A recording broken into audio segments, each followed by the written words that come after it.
The main thing in my life, outside of my family, was Temple Shalom. We wanted to have a temple that was friendly and that was peaceful and harmonious, and hence the name Temple Shalom reflected that feeling. Oh, that's the important thing I think I got out of Temple Shalom. There was always friendship there. That it is such a big part of my life that I have been connected to it for so long.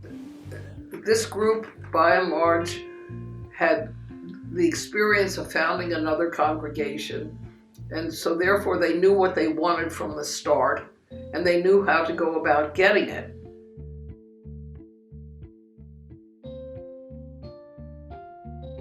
Who were they? The people? The people were the Seidmans, the circuses, the Littmans, the writers, and the namers. Many of the original founders of Temple Shalom were actually some of the original founders of Temple Emmanuel. However, a conflict with the rabbi of Temple Emmanuel eventually led them to break off from the temple. And so there was really a clash between the board, a friction between the board and the rabbi, which culminated in the overturning of the board. The powers that be, the board, discovered that he had been not telling exactly the truth about where he was. But there was hostility building up among one group equal to the other group.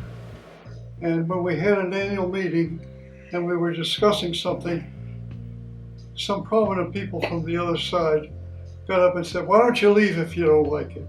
And the decision by those on the initial board, the original board, and a group of others, 39 people, to form another Reformed temple as an alternate Reformed congregation. Well, it was a lot of tears. We didn't leave with a happy feeling. We had worked ourselves crazy with that first endeavor that was so beautiful to do. We'd never done that before. We were in our 20s, 25, 29. So leaving the temple was very, very hurtful. 40 of us, 40 families, walked across the road with the Torah. And I remember just crying. What could you do? When the difficulties rose in Emmanuel that caused the breakaway, we did not have the same strong emotional feeling, but we went with them to form the new congregation simply because they were our, so to speak, congregation. And it would be like leaving all these good friends behind. And we went to a center. We rented a center where we talked about, let's not split up.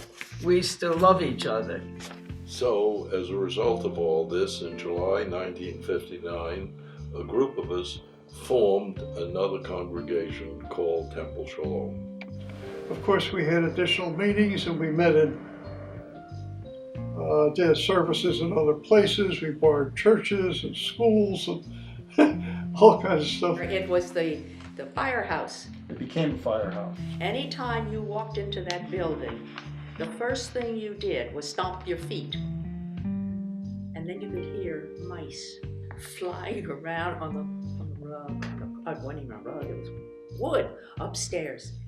And we learned to tell anybody who went in there, otherwise you had mice at your feet. And we had our own fundraising until we bought the plot of land where Temple Shalom is. We had it built.